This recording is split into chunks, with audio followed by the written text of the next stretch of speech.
안녕하세요. 기도하겠습니다.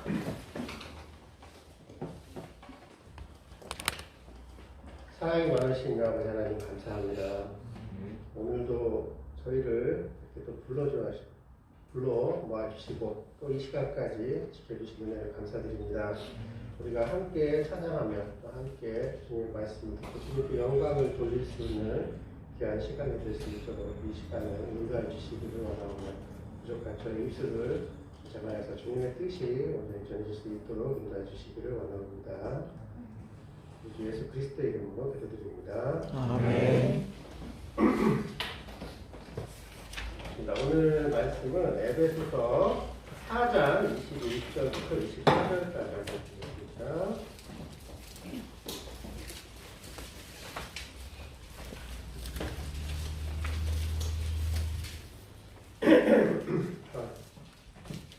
에베소서 4장 신약 313페이지쯤에 나옵니다. 21절에서 24절.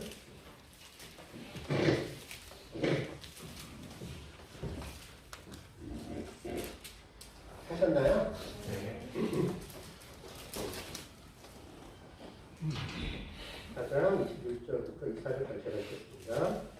진리가 예수 안에 있는 것 같이 너희가 과연 그에게서 듣고 또한 그 안에서 가르침을 받았을진데 너희는 유혹의 욕심을 따라 썩어져가는 구습을 쫓는 옛사람을 벗어버리고 오직 심령으로 새롭게 되어 하나님을 따라 의와 진리의 거룩함으로 지으심을 받은 새 사람을 입다.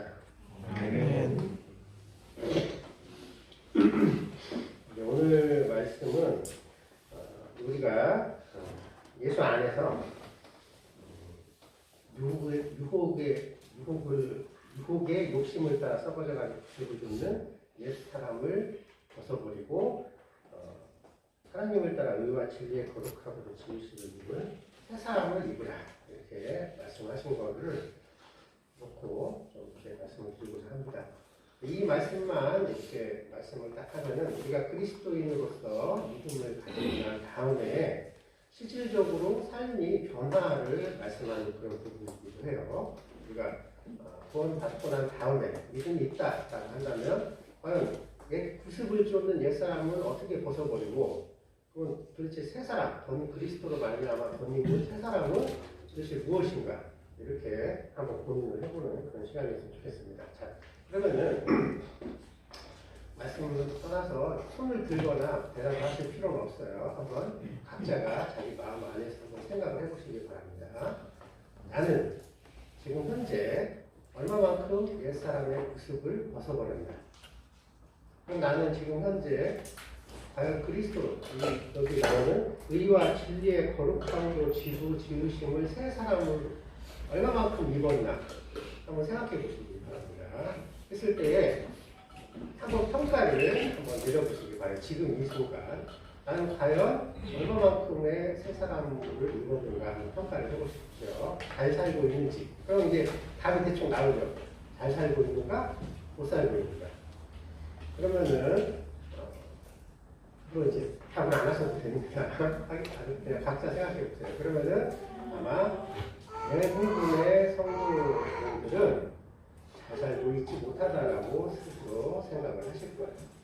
그런데 과연 그러면은 내가 구습을 쫓는 옛사람을 벗어버린다라는 것이 무엇인지 아니면 내가 온전히 그리스도로 새 사람을 입는다는 것이 무엇인지에 대한 평가 기준이 무엇인지 한번 생각해 보라는 거예요. 내가 과연 지금 이 순간에 내가 잘 살고 있는지 못 살고 있는지를 조금 전에 평가를 하셨잖아요. 못 살고 있다라고 평가를 대부분 하셨을 거예요. 잘 살고 있다고 생각하시는 분들도 있을 거예요. 하지만 그럼 과연 내가 잘 살고 있는지 못 살고 있는지에 대한 평가의 기준이 뭐였냐는 거예요. 그 기준이 과연 무엇인지를 한번 생각해보는 그런 시간을 잠깐 가져보도록 하겠습니다. 그런데 교제를 해보면 이 기준이 율법이 되는 경우가 굉장히 많아요. 내가 율법을 잘 지키고 있느냐, 못 지키고 있느냐, 내가 그리스도의 뜻을 얼마만큼 따르고 있느냐라는 것을 율법에 관한 부분으로 이렇게 생각하시는 분들이 의외로 많아요. 잘 살고 있다, 못 살고 있다라는 걸 내가 어떤 삶을 살고 있냐. 그런데 사실은 착각하면 안 되는 게 우리는 여기 적어도 이 안에 있는 모든 분들은 정통 유대인은 없어요. 그렇죠? 유대인들이 있나요? 없죠. 다 대한민국에 살고 계신 분들이고 이방인이었다가 구원을 받은 분들이에요. 그러면은 뭐 율법, 우리가 율법이다라고 얘기하는데 율법에 대해서 여러분들은 얼마나 알고 계신가요? 사실 저도 잘 몰라요. 10계명 여러분 이제 구약에 나오는 물론 뭐 구약을 몇 번을 읽어도 큰 관심을 기울이지 않으면 그 율법이 일부는 어떻게 좀 인상 깊은 율법은 일부는 생각이 나도 전체를 다 알고 있지도 못해요. 그렇지 않습니까?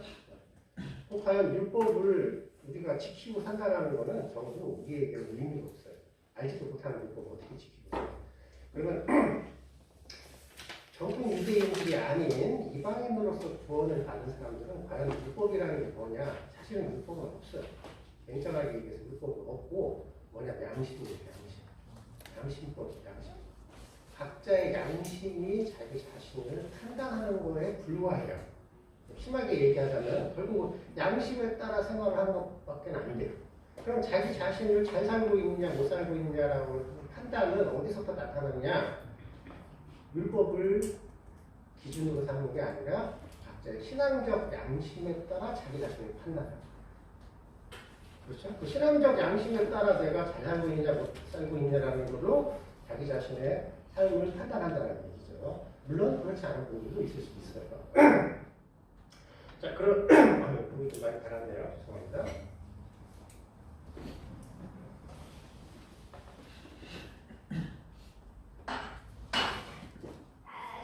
마스크 벗어도 될까요? 네.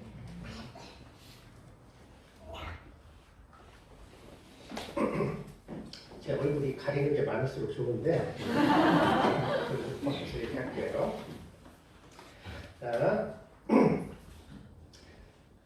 이 부분을 굉장히 제가 이제 많이 강조를 하는 편이에요. 우리가 자기 자신을 판단하는 데 있어서 그 판단 기준이 율법이 아니라 양심이다라는 것을 제가 많이 강조를 하는 이유가 있어요. 왜 그러냐면 이 양심은 모든 사람이 다 똑같지가 않아요. 절대 똑같지가 않아요. 똑같은 교육을 받고 똑같은 문화를 가지고 있는 사람들은 비슷은 할 수가 있어요. 하지만 달라요. 다를 수밖에 없어요. 그나마 문화와 시대가 틀리잖아요. 양심도 틀려요. 제가 많이 써먹는 대표적인 예가 그거죠. 왜냐하면 구약시대에 분명히 율법에 있어요. 이 율법 중에 하나가 뭐냐면 남자는 여자의 옷을 입지 말고 여자는 남자의 옷을 입지 마라. 이것은 하나님이 가증히 여기시는 율법에 있어요. 가증히 여긴다는 하나님이 그것을 정말 싫어하신다는 얘기죠. 중요한 율법 중에 하나예요. 자, 그런데 지금 문화에서 제가 많이 써먹죠. 지금에서 어떤 게 남자 옷이고 어떤 게 여자 옷이고 구별하기가 어려워요. 약간의 디자인과 색깔의 차이일 뿐이에요. 어느 순간인가 그 치마가 여자가 입는 옷이 아니라 바지도 여성분이 입는 옷으로 바뀌었죠. 근데 그것이 바뀐 게 오래된 것도 아니에요. 몇십 년 전만 하더라도 여성분들은 치마를 입는 게 마땅했던 시절도 있었어요. 바뀌었죠. 어느 순간에. 마찬가지로 문화나 시대에 따라서 율법과 양심은 달라요. 젊은 사람들의 양심과 연세가 있는 분의 양심은 다를 수밖에 없어요. 남성이 생각하는 양심과 여성이 생각하는 양심은 다를 수밖에 없어요. 그런 것들로 자기 자신을 판단한다? 말이 안 될 수 있어요. 그러면 결국은 양심도 기준이 있어야 돼요. 기준이. 그 기준이 정확하지 않으면은 제멋대로일 수밖에 없어요. 그럼 그 기준이 어디에 있느냐? 바로 율법을 만드신, 율법을 우리에게 주신 하나님에게 기준을 맞출 수밖에 없다는 거죠. 그러면 결국은 양심은 율법과 똑같아지는 거예요. 다를 것이 없어요. 자, 그런데 우리가 그 각자가 생각하고 있는 그 양심이 과연 하나님께서 우리에게 원하시는 것인가라는 것을 짚고 넘어가지 않으면 우리가 우리의 신앙생활, 그러니까 자기 자신을 판단하는 것이 참 잘못되어 있을 수 있다라는 그런 부분으로 한번 넘어가도록 하겠습니다. 일단 굳이 율법을 얘기하자면은 이 율법은 우리와 상관이 있을까요, 없을까요? 전에 몇 달 전에 우리 오승훈 변호사님이 율법에 관한 걸 이렇게 올린 적이 있어요. 율법과 상관 보셨었죠? 그랬었는데 저 그때 못 봤어요. 나중에 됐으면 저는 상관이 없어요라고 쓸 뻔했었거든요. 근데 상관이 있어요. 율법은 우리가 상관이 있습니다. 뭐가 상관이 있느냐? 우리가 그것을 지킴으로 말미암아 상관이 있는 것이 아니에요. 왜냐면은 그렇죠. 첫째로는 율법이 우리의 죄를 깨닫게 해주실 뿐만이 아니라 가장 중요한 것은 그리스도께서 율법을 완성하셨다는 것을 성경을 통해서 발견을 해야 돼요. 그것이 제일 중요합니다.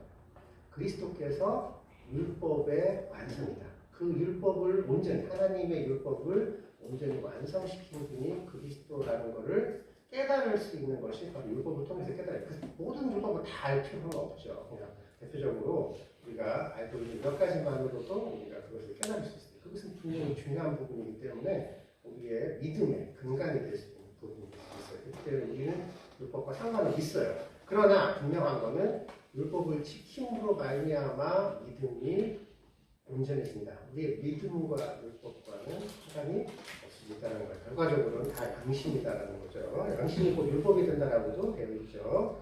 자, 그러면 율법에 관한 부분은 율법은 뭐 크게 뭐 여러분들이 말씀하시는데 사실 제가 동의하는 건 아니지만 크게 이렇게 세 가지로 나뉜다라고 해요. 하나는 제사법이 있고 하나는 뭐가 있죠?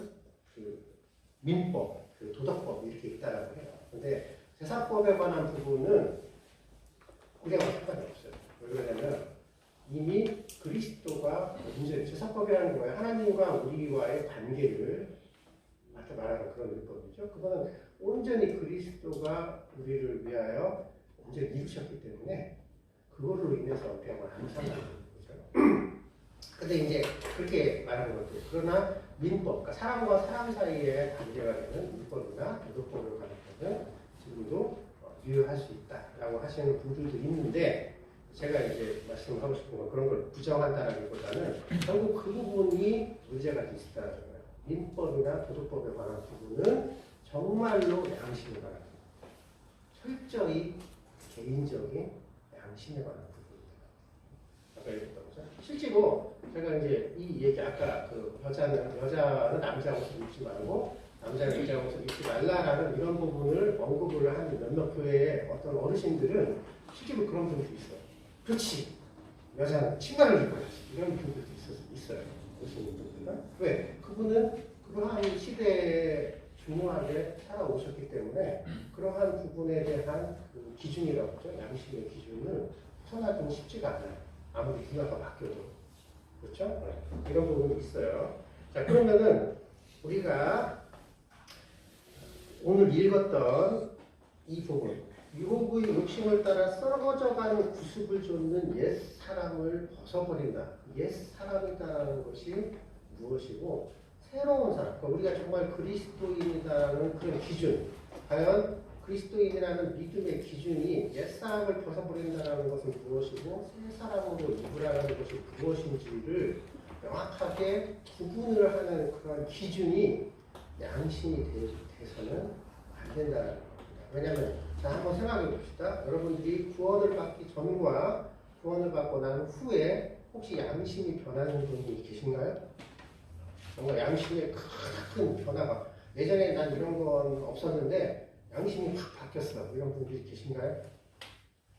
거의 없을 거예요. 거의. 있다면 믿음에 따라서 몇 가지 더 추가가 되는 것은 있을 수 있겠죠. 그렇죠? 몇 가지 더 추가가 돼.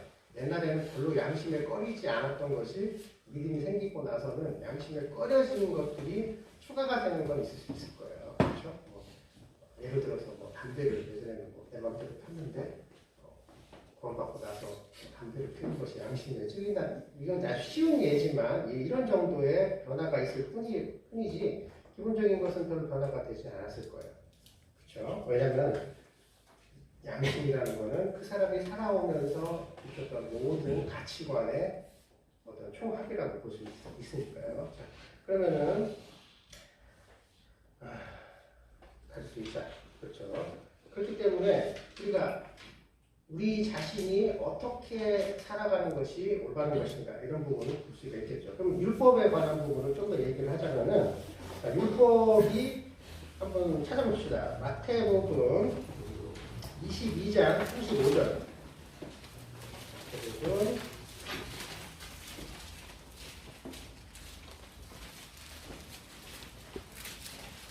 22장 30절입니다. 신약 38페이지쯤에 해당합니다.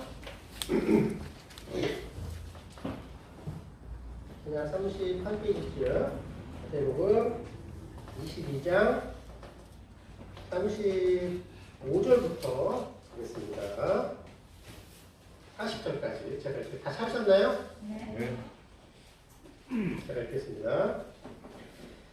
그 중에 한 율법사가 예수를 시험하여 묻되 선생님이여 율법 중에 어느 계명이 크니까? 예수께서 가라사대 내 마음을 다하고 목숨을 다하고 뜻을 다하여 주 너의 하나님을 사랑하라 하셨으니 이것이 크고 첫째 되는 계명이요 둘째는 그와 같으니 내 이웃을 내 몸과 같이 사랑하라 하셨으니 이 두 계명이 온 율법과 선지자의 강령입니다. 자, 율법은 굉장히 많아요. 600가지가 돼요. 600가지가 된다고 하는데 제가 세보진 않아서 기억을 못하겠습니다. 하지만 많은 율법이 있지만 여기서 이 율법사가 예수님을 시험하려고, 시험이라는 건 좋은 의도로 해서 물어본 건 아니었어요. 하지만 시험하여 어느 율법이 크니까라고 했을 때 예수님께서는 모든 율법을 두 개로 딱 압축을 한 거예요. 하나는 내 마음을 다하고 목숨을 다하고 뜻을 다하여 주 너의 하나님을 사랑하라. 바로 주 하나님을 사랑하라라는 것이 첫째 율법이고 둘째는 내 이웃을 네 몸과 같이 사랑하라. 그럼 모든 율법의 강령이라고 했어요. 이것이. 그러니까 모든 율법의 핵심이 두 개로 딱 압축되는 거예요. 주 너의 하나님을 사랑하라. 내 이웃을 내 몸과 같이 사랑하라. 무슨 얘기인지 이해되시죠? 이게 무슨 뜻이냐? 율법은 굉장히 많아요. 그리고 세세합니다. 실제로는 위생법 같은 거를 보면은 어떻게 해야 되는지 굉장히 세세한 그런 부분이 있어요. 하지만 그런 모든 것들을 두 가지로 이것이 바로 하나님의 뜻이에요. 하나님의 뜻. 이것이 온 율법과 선지자의 강령. 그럼 하나님이 율법을 통해서 우리에게 불러주시고자 하셨던 본질적인 핵심이 바로 두 가지라는 거예요. 주 너의 하나님을 사랑하라. 그리고 내 이웃을 내 몸과 같이 사랑하라. 대충 이해가 되셨죠? 자, 그런데 여기서 요한복음 13장 34절을 보겠습니다. 이것은 율법이죠. 율법. 자, 요한복음 13장 34절. 여기는 신약 171페이지쯤에 해당합니다. 172페이지에.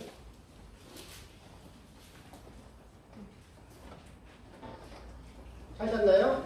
172페이지쯤 요한복음 13장 34절, 35절 제가 읽겠습니다. 잘 보시면 새 계명을 너희에게 주노니 서로 사랑하라. 내가 너희를 사랑한 것 같이 너희도 서로 사랑하라. 너희가 서로 사랑하면 이로써 모든 사람이 너희가 내 제자인 줄 아니라. 자, 이건 예수 그리스도께서 얘기하신 거예요. 자, 그리스도께서는 새 계명을 주셨어요. 예전의 율법이 아니라 새로운 계명을 주셨거든요. 그러면 그 예전의 율법은 두 가지로 나눌 수 있다고 하셨죠. 뭐냐면은 하나님 주 너의 하나님을 사랑하라. 그리고 너의 이 이웃을 이웃을 사랑하라. 두 가지였다면 그리스도께서는 그거를 새 계명을 하나로 딱 만드셨어요. 그게 뭐냐면 내가 너희를 사랑한 것 같이 너희도 서로 사랑하라. 자, 그러면 두 개가 하나로 합쳐졌어요. 이것은 그리스도가 율법을 완성시키고 난 다음에 우리가 가능한 일이에요. 왜냐하면 내가 주 너의 하나님을 우리가 사랑할 수 있는 오직 하나의 방법은 바로 그리스도를 통하는 방법밖에 없어요. 무슨 얘기인지 이해되시죠? 그리스도가 어떻게 우리에게 오셨는지, 그리스도가 우리에게 오셔서 어떠한 일을 하셨는지를 깨닫고 그것을 알지, 그 사랑을 알지 못한다면 내가 하나님을 사랑할 수가 없어요. 그것이 여기에 다 도안되어 있는 거죠. 그리고 내가 너희를 사랑한 것 같이 너희가 서로 사랑할 수 있다는 것도 역시 마찬가지예요. 그리스도가 우리를 어떻게 사랑을 했는지를 알지 못하면 우리가 우리를 서로 사랑할 수가 없어요. 그것이 이전의 율법과 새 계명의 차이점이 똑같은 것처럼 보이죠. 이전의 율법은 하나님을 사랑하라. 주 너의 하나님을 사랑하라. 네 이웃을 네 몸과 같이 사랑하라. 그런데 그거는 우리가 단 2개의 율법도 우리가 행할 수가 없었어요. 온전히 행할 수가 없었었죠. 죄 때문에. 그리고 나 자신의 이기심이나 나 자신만 생각하는 그런 것 때문에 내가 높아지려고 하는 마음 때문에 사용할 수 없는 2가지 율법이 온전히 아까 얘기했었죠. 온 율법을 온전히 이루어 주신 예수 그리스도 안에서는 이걸 놓아진 거예요. 내가 너희를 사랑한 것 같이 너희도 서로 사랑하라. 온전히 그리스도의 사랑을 깨달은 자만이 그리스도의 사랑으로 우리가 서로를 사랑할 수 있다는 거죠. 자, 그러면 아까 제가 말씀드렸죠? 양심에 의한 판단. 벌써 좀 느낌이 오시죠? 자, 중요한 것은 바로 그거예요. 우리가 이제 온 율법은 바로 이 새 계명 안에서 완성이 되었습니다. 그 이전에는 우리가 율법을 지켜야만 됐었죠. 하지만 이제는 완성이 됐어요. 이 새 계명 안에서 완성됐어요. 이제 우리가 해야 할 일은 그 완성된 새 계명 안에서 얼마나 그리스도의 사랑을 느끼었느냐. 그 그리스도의 사랑을 느낀 것으로 인해서 우리가 사랑할 수 있을 뿐이다. 그것은 나의 사랑이 아니라 바로 그리스도의 사랑이 될 수밖에 없는 거죠. 네. 이런 부분입니다. 그렇기 때문에 이런 부분을 우리에게 한 거죠. 이것은 요한 1서를 보면은 조금 더 자세하게 나오고 헷갈리지만 한번 보겠습니다. 요한 1서 2장 보겠습니다. 요한 1서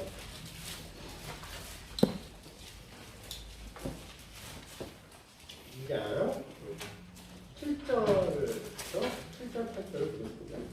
신약 388페이지에 합니다. 요한 1서를 보면은 막 계명을 지키래요. 보면은 막 계명을 지키라고 나와요. 너희가 계명을 지켜야 된다. 계명을 지켜야 된다. 계속 나오죠. 그럼 그 계명이 어떤 계명이냐 이렇게 얘기하면서 나오는 거죠. 2장 7절 8절 제가 보겠습니다. 사랑하는 자들아, 내가 새 계명을 너희에게 쓰는 것이 아니라 너희가 처음부터 가진 옛 계명이니 이 옛 계명은 너희의 들은 바 말씀이거니와 내가 너희에게 새 계명을 쓰노니 저에게와 너희에게도 참된 것이라. 이는 어둠이 지나가고 참기 싶어서 주십니다. 자, 요한이 계명을 계속 지키라라고 해요. 요한 1서를 보면은 너희가 계명을 지켜야 된다, 계명 지켜야 된다. 근데 그 계명은 뭐냐? 새로운 계명이 아니라 예전부터 있었던 계명이다. 그 율법이죠. 그럼 이것이 뭐냐면 아까 크게 2가지로 딱 나뉘어진 거죠. 주 너희 하나님을 사랑하라, 이웃을 이웃과 같이 사랑하라라는 것이 바로 옛날에 있었던 그런 계명인 거예요. 근데 다시 새 계명을 쓴다라고 하는 거예요. 거기서. 근데 그게 옛 계명과 새 계명은 차이가 없어요. 오직 하나의 차이가 있을 뿐이죠. 뭐냐면 그것을 온전히 이룬 주체가 누구냐의 차이가 있는 거예요. 이전에는 내가 그것을 지켜야만 됐다면 이제 새 계명은 그리스도가 그것을 온전히 이루었다는 차이가 있었던 거예요. 그러면 뒤에 조금 넘어가서 3장, 요한 1서 3장 23절을 보겠습니다. 3장 23절.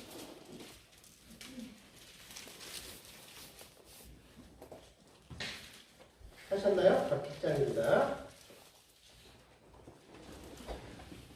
했었죠? 자, 읽겠습니다. 23절, 24절 보겠습니다. 그의 계명은 이것이니 곧 그 아들 예수 그리스도의 이름을 믿고 그가 우리에게 주신 계명대로 서로 사랑할 것입니다.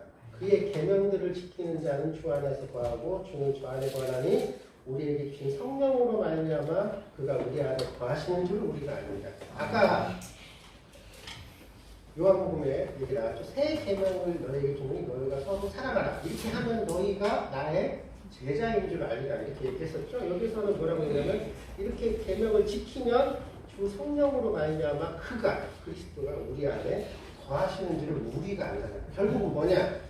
이 새 계명, 우리가 그리스도의 사랑으로 우리가 서로 사랑을 했을 때에 바로 그리스도가 우리 안에 있다.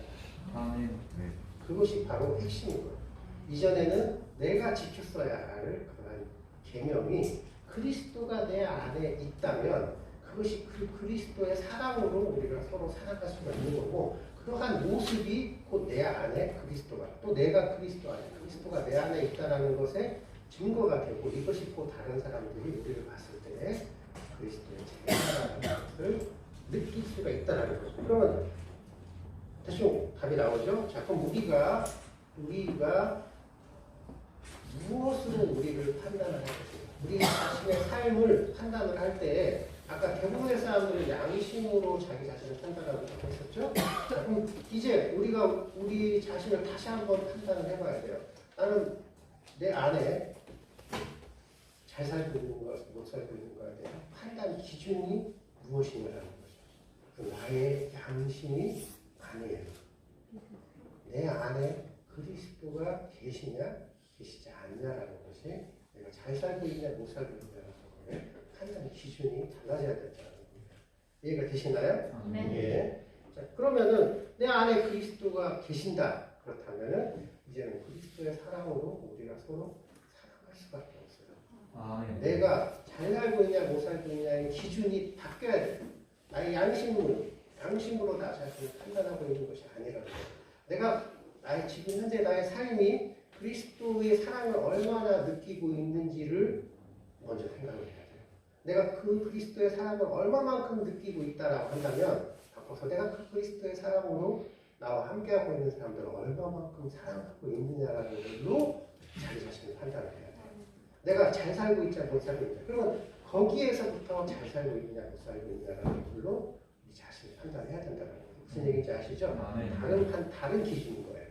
그것은 율법이지만 또한 율법이 아니에요. 무슨 얘기인지 아시죠?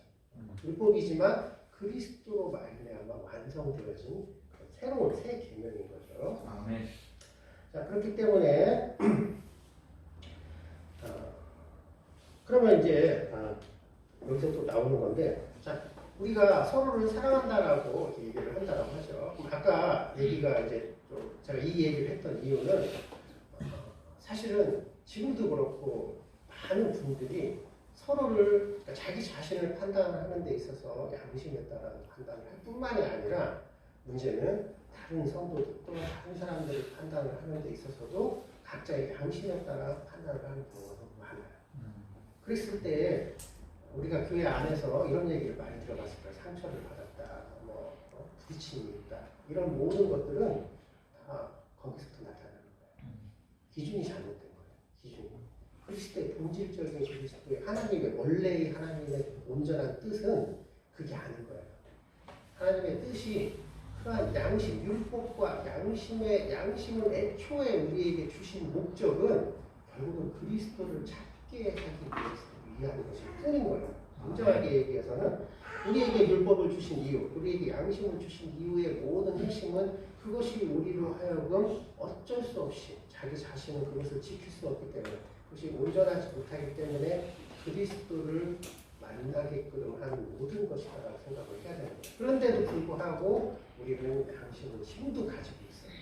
양심을. 이것이 착각을 하면 안 돼요. 이 양심이 마치 성령의 소유인 것처럼 착각을 하면은 내가 나의 자신의 양심에 따라서 자꾸 자기 자신을 판단하게 되는 거예요. 뿐만 아니라 다른 사람도 판단을 하게 되죠. 양심에 따라서. 그러면은 그것에 따라서 우리가 많은 문제점이 교회 안에서 있을 수가 있는 거예요. 교회 안에 나타나는, 그래서 이제 실제로 그런 것이 있어요. 어떤 분이 뭔가를 소명을 받았어요. 주 안에서 소명을 받아가지고 깨달음으로 소명을 받아서 주 안에서 열심을 내는 경우가 있죠. 근데 그 열심을 내는데 그 결과가 정말 이렇게 교회에 덕이 되는 것이 아니라 뭔가 교회 안에 불편을 주는 경우가 있을 수 있어요. 그런 걸 보신 적 있나요? 뭔가 어떤 분이 열심히 일을 하는데, 정말 소명을 갖고 열심히 일을 하는데 그 열심히 모든 분들을 편안하게 해주는 그런 것이 아니라 뭔가 교회 안에 뭔가 이렇게 트러블이라고 하죠. 뭔가 불편을 주게 하는 그런 경우가 있을 수도 있다는 거예요. 왜 그러냐? 그것은 그분이 깨달은 것이 잘못된 것이 아닐 수도 있어요. 온전한 것은 뭐냐면 무엇을 깨달았든지가 중요한 것이 아니라 우리가 가장 중요한 기준이 뭐냐면 금방 얘기했던 것처럼 우리가 그리스도의 사랑으로 우리가 서로를 사랑하는 것에 가장 큰 기준이 맞춰져야 된다는 거예요. 그것을 위해서라면 다른 것들은 별로 중요하지 않아요. 실제로 한 성도가 양심, 아까 제가 계속 양심이다라는 걸 계속 강조를 하죠. 왜냐하면 양심은 분명히 개인적인 것이기 때문에. 개인적인 거가 무슨 뜻이냐? 한 사람이 성장을 하면서 어떠한 경험을 했느냐에 따라서 이 양심은 굉장히 많은 영향을 받아요. 어떠한 경험을 하고 심지어 이 양심 때문에 신앙의 가치관이 달라져요. 그리고 신앙적 가치관이 달라지면 무슨 일이 일어나냐면 신앙의 방향성조차도 달라지는 경우가 있어요. 그리고 또 이러한 묘한 어떤 그런 양심적, 그러니까 신앙적 가치관에 따라서 교제를 하다 보면 교제가 잘 통하는 성도가 있고 교제가 잘 통하지 않는 성도가 생길 수가 있어요. 무슨 얘기인지 이해가 되시나요? 이것이 굉장히 중요합니다. 그러다 보면 끼리끼리 가요. 왜? 사람은 자기가 교제가 잘 안 통하는 사람하고는 대화를 하기 싫어하고 있거든요. 그럼 교제가 잘 통하는 사람하고만 교제를 해요. 그럼 어떻게 되겠어요? 끼리끼리 교제가 되는 거예요. 그러면 여기서 끼리끼리 교제가 되는 것까지는 별 문제가 없어요. 근데 어떤 일이 딱 그에 발생을 하잖아요.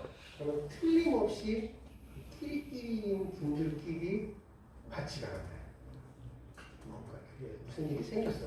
정상적인 일만 발생하면 문제가 없는데 뭔가 교회에 무언가 판단할 거리가 생기고 뭔가 교회에 영향을 미칠 만한 그런 것들을 딱 생겼을 때에는 거기서 의견이 나눠질 수가 있어요. 심지어는 거기에서 상처가 생길 수도 있고 거기서 분리가 생길 수도 있고 바울이 정말 중요시 여기는 편당이 생길 수가 있어요. 편당.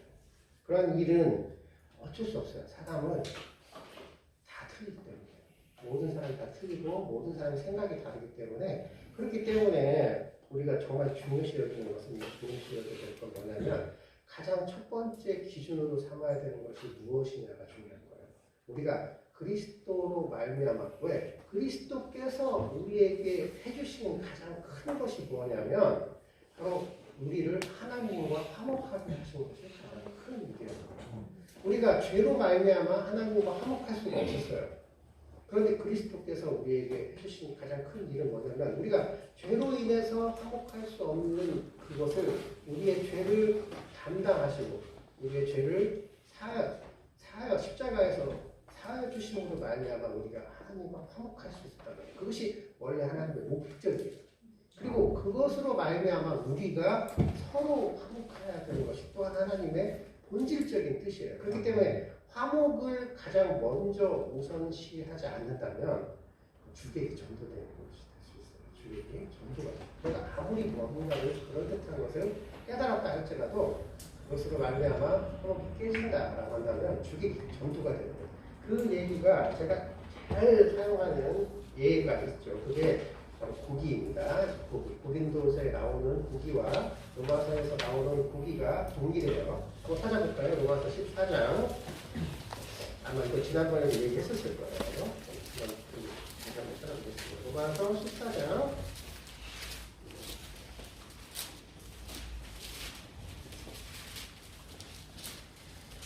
1절 찾아보겠습니다. 시간 258페이지입니다.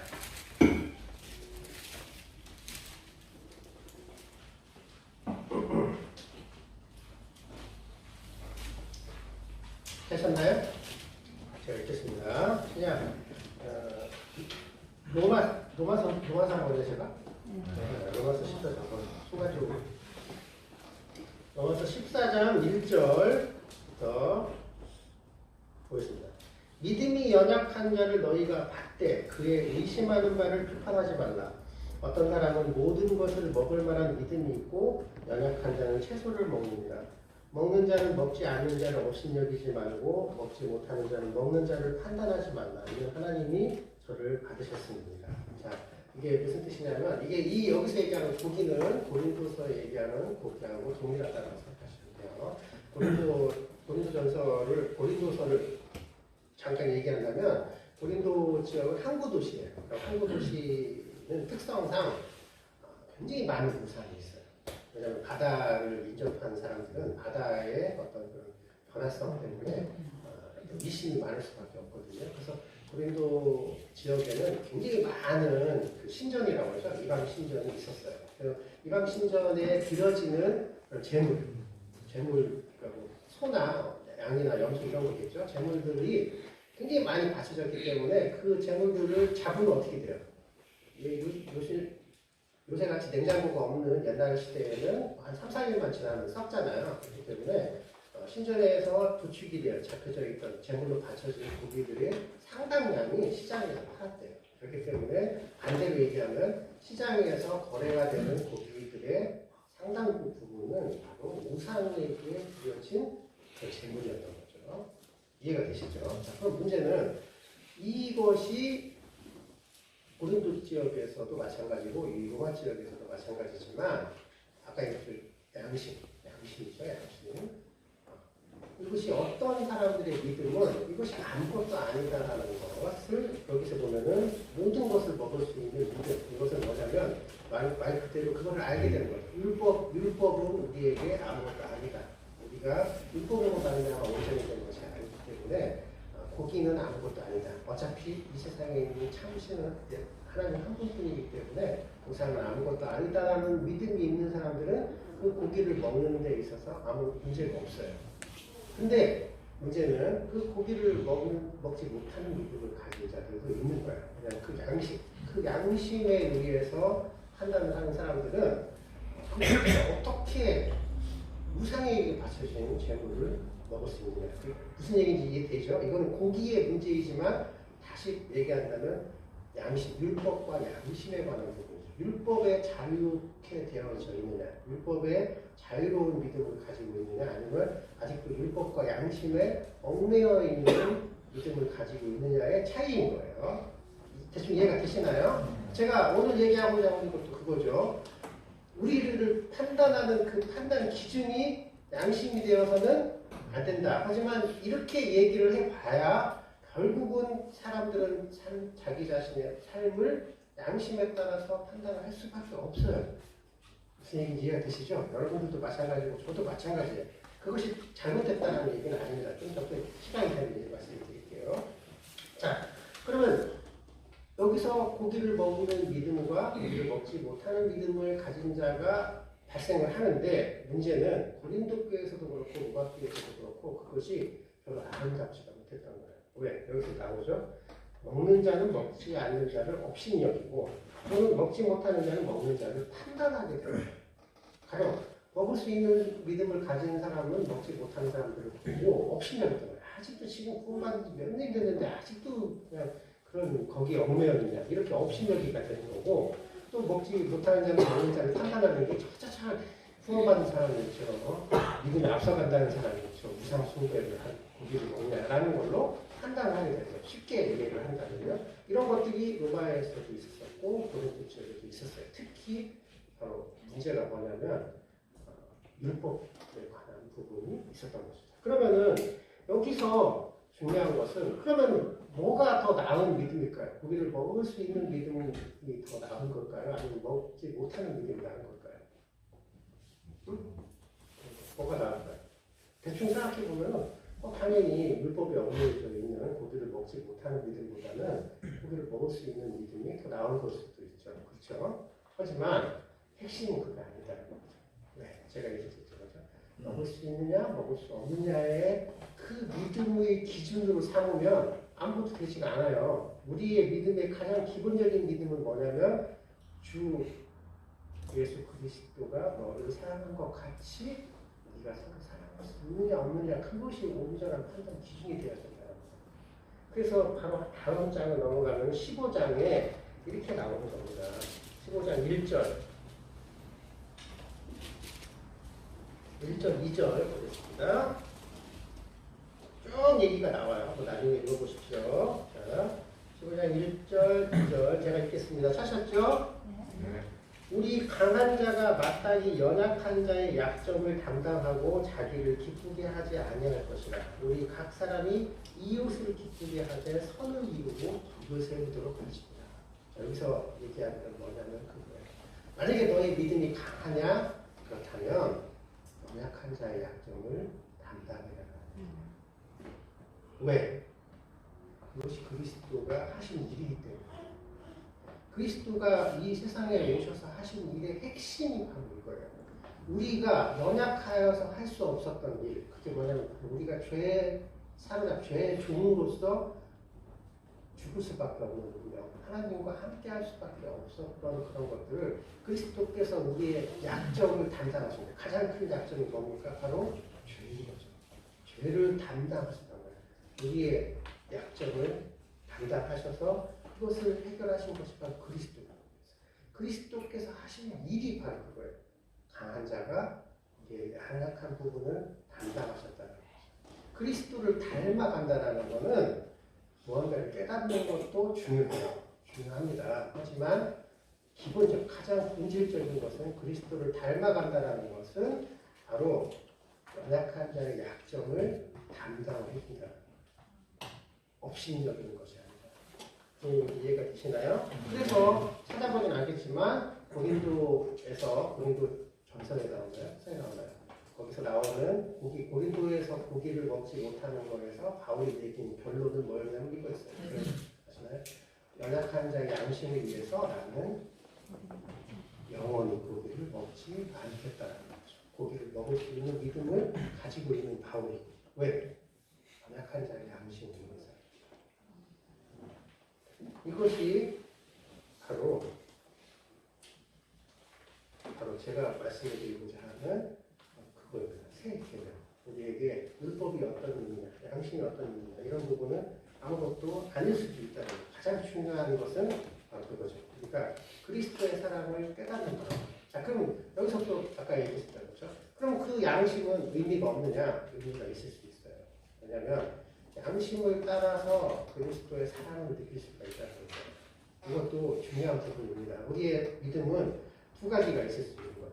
뭐냐면 첫째는 금방 얘기했던 것처럼 내가 그리스도의 사랑을 얼마나 느꼈는지가 중요해요. 첫째는.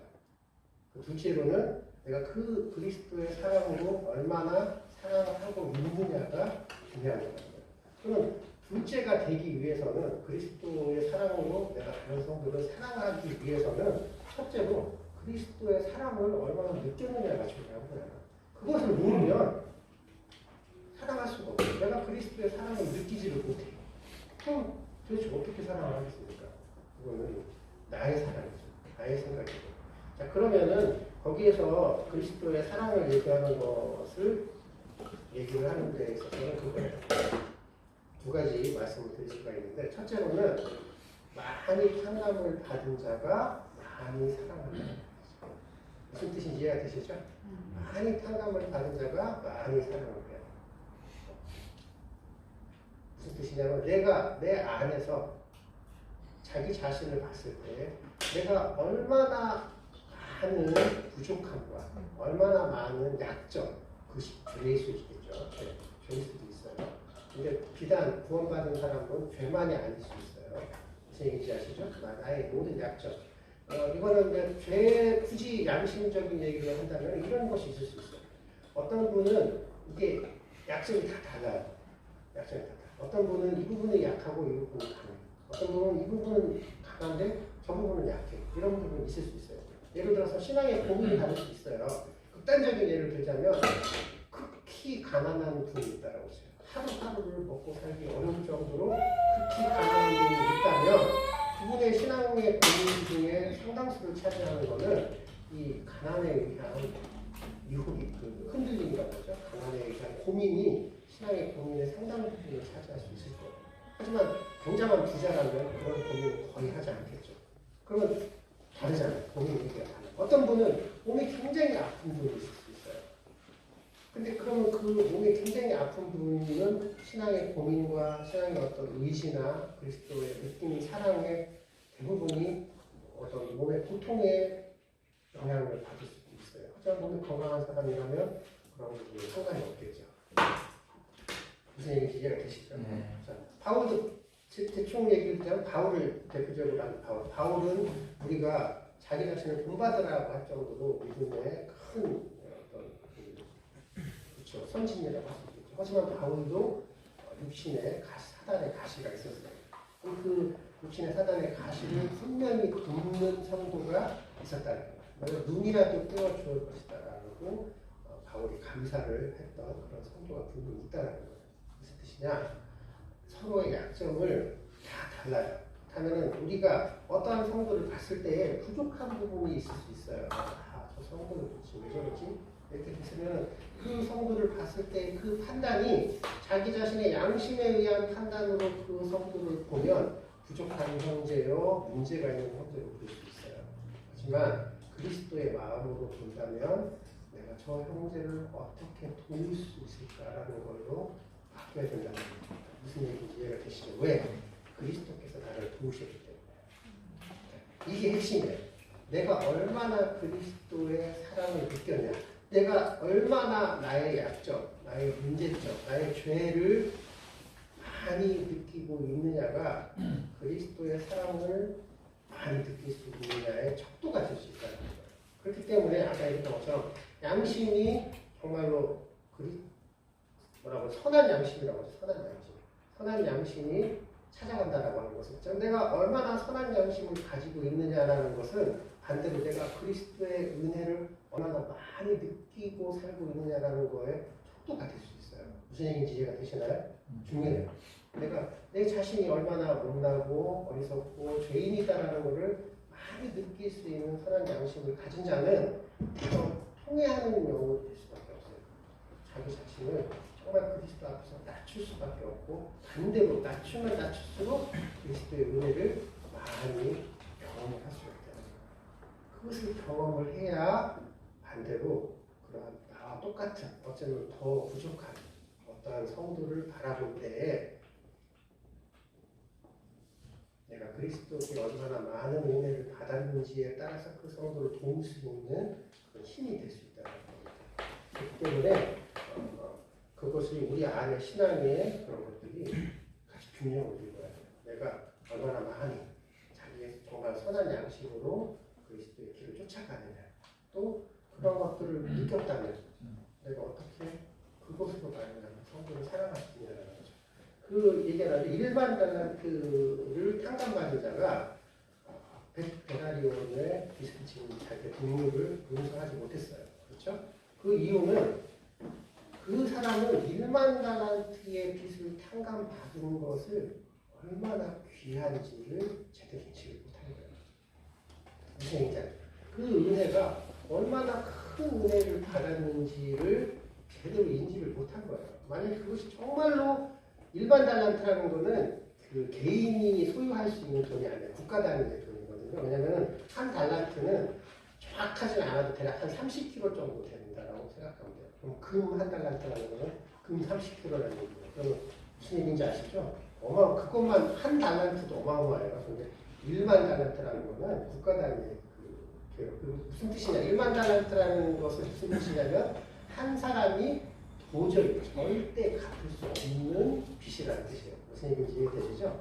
자, 그럼 한 사람이 도저히 갚을 수 없는 빚을 탕감을 받은 사람은 만약에 그 사람이 그 은혜를 정말 깊이 크게 깨달았다면 데나리온은 정말 아무것도 아닌 것이 될 수 있어요. 그런데 그 사람이 데나리온의 빚진 자를 용서하지 못했다는 건 자기가 얼마나 은혜를 받았는지를 모릅니다. 무시하고 무슨 얘기인지 아시죠? 그래서 우리의 삶이 그렇게 되어야 된다는 거죠. 그래서 아까 얘기했던 것처럼 우리는 다 달라요. 다를 수밖에 없어요. 약점도 다르고 또 깨달은 부분도 다르고 양심도 달라요.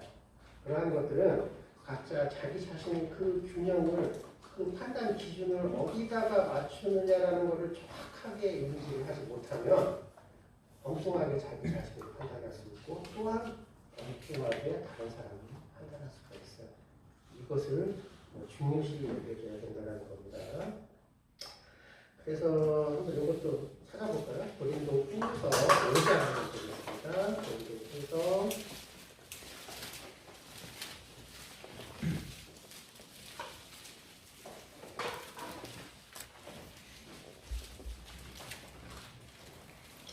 아까 그전에 나왔던 말씀인데 해놨습니다. 5장 18절, 17절부터 보겠습니다. 또 16절부터 봐야 되겠네요. 16절부터 5장. 고린도 후서 5장 16절부터 보겠습니다. 찾으셨나요? 그냥 291페이지에 답니다. 16절. 그러므로 우리가 이제부터는 아무 사람도 육체대로 알지 아니하노라. 비록 우리가 그리스도도 육체대로 알았으나 이제부터는 이같이 알지 아니하노라. 그런즉 누구든지 그리스도 안에 있으면 새로운 피조물이라. 이전 것은 지나갔으니 보라 새 것이 되었다. 모든 것이 하나님께로 났나니 저가 그리스도로 말미암아 우리를 자기와 화목하게 하시고 또 우리에게 화목하게 하는 직책을 주셨으니 이는 하나님께서 그리스도 안에 계시사 세상을 자기와 화목하게 하시며 저희의 죄를 저희에게 돌리지 아니하시고 화목하게 하는 말씀을 우리에게 부탁하셨습니다. 이게 핵심이죠. 아까 우리 오늘 읽었던 본문이 뭐였었죠?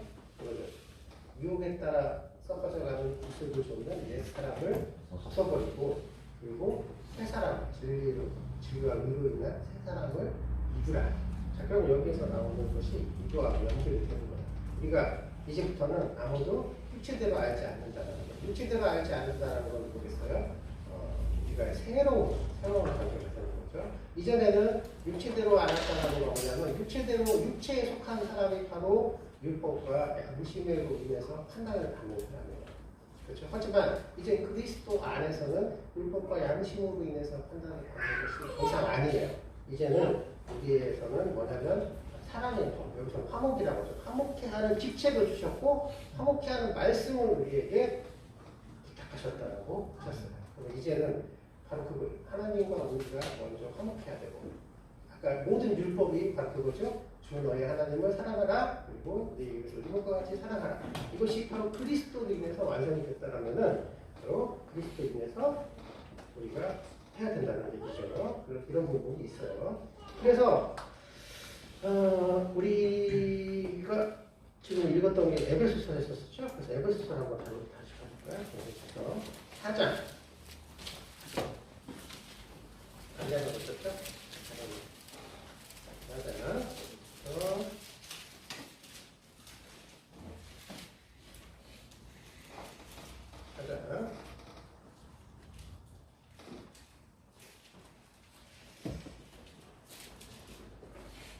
4장 13절 보겠습니다.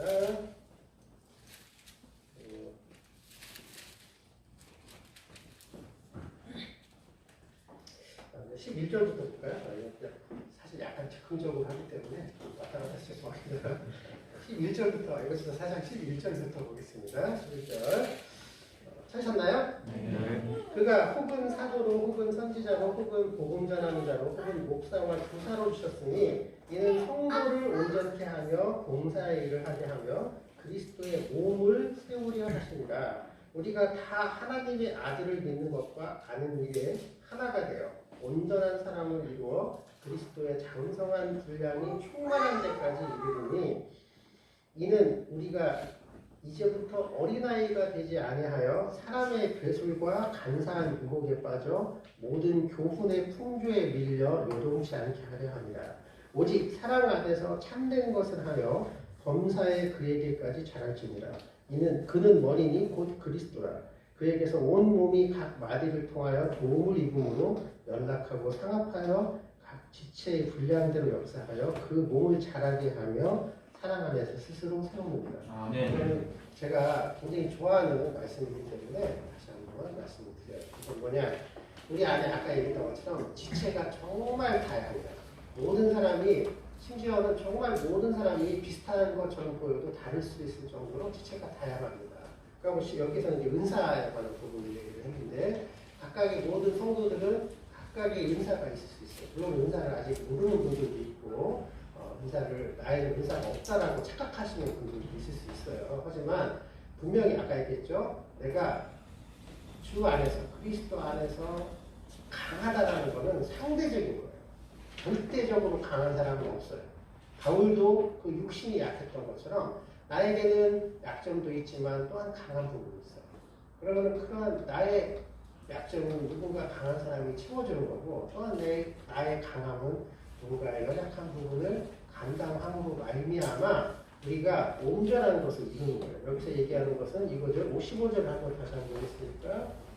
14절부터 보겠습니다. 이제 이는 우리가 이제부터 어린아이가 되지 아니하며 하여 사람의 기술과 간사한 유혹에 빠져 모든 교훈의 풍부에 밀려 요동치 않다.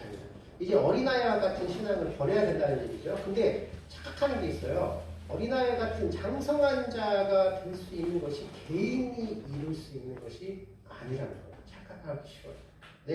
나 혼자의 신앙생활이 완성되어져서 장성한 자로 이루는 걸로 착각한다면 절대 이룰 수 없어요. 그렇게 된다면 아까 고기를 먹지 못하는 자와 고기를 먹는 자에서의 그런 분리가 나타날 수밖에 없어요.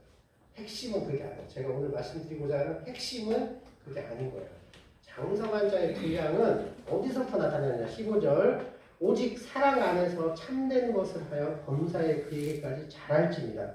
그는 머리니 곧 그리스도라. 그에게서 온 몸이 각 마디를 통하여 도움을 입음으로 연락하고 상합하여 각 지체의 분량대로 역사하여 그 몸을 자라게 하며 사랑 안에서 스스로 세운다.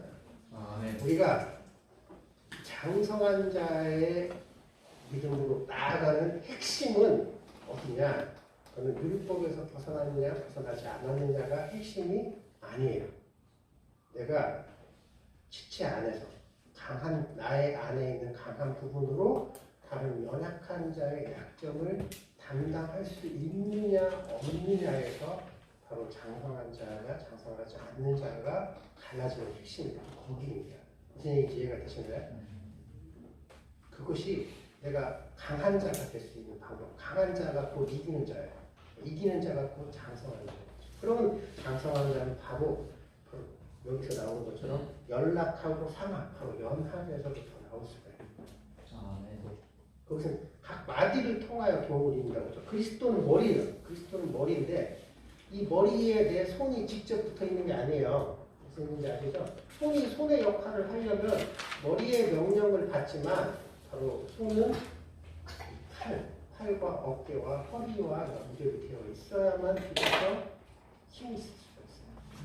각 마디를 통하여 도움을 얻는 거예요. 각 마디를 통하여. 그래서 우리가 정말 장성한 자가 되기 위한 것. 내가 잘 살고 있느냐 못 살고 있느냐 판단 기준. 그것은 내가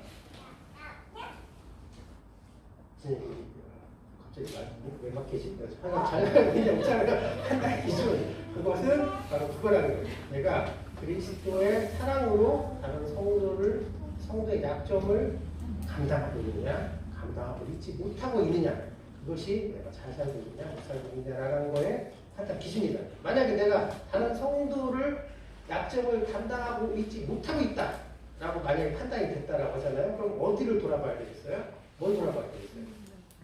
그리스도의 사랑을 찾아야 돼요. 네. 내 안에서 내가 다른 성도의 약점을 감당하고 있지 못해. 그러면은 나 잘못됐는데 라고 생각하는 게 아니라 내가 그리스도의 사랑을 다시 한번 돌아봐야 된다. 네. 그래서 오늘의 말씀은 여기까지 하도록 하겠습니다. 한마디 더.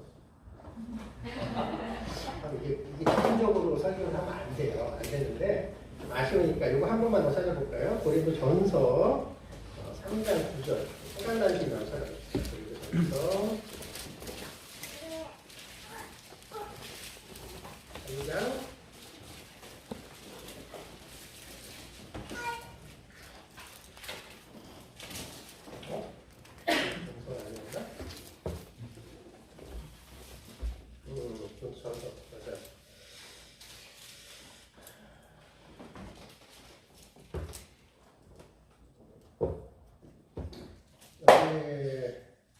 불시험이 나와요. 불시험. 나중에 그리스도 앞에 섰을 때 우리가 이제 불시험을 받아요. 이건 심판하고는 좀 달라요. 심판은 죄의 그러니까 양이냐 염소냐의 심판이 남아 있는 거죠. 그렇지만 여기서 나오는 불시험은 우리가 그리스도 앞에 섰을 때, 그러니까 그리스도 앞에 선다라는 거는 여기서 얘기하는 성도를 얘기하는 겁니다. 성도가 그리스도 앞에 섰을 때 불시험이 있어요. 불시험. 그 사람의 공력이라고 하죠. 공력을 평가하는 불시험이 있어요. 여기서 불시험이 나오는데 12절. 9절부터 볼까요? 제가 우리는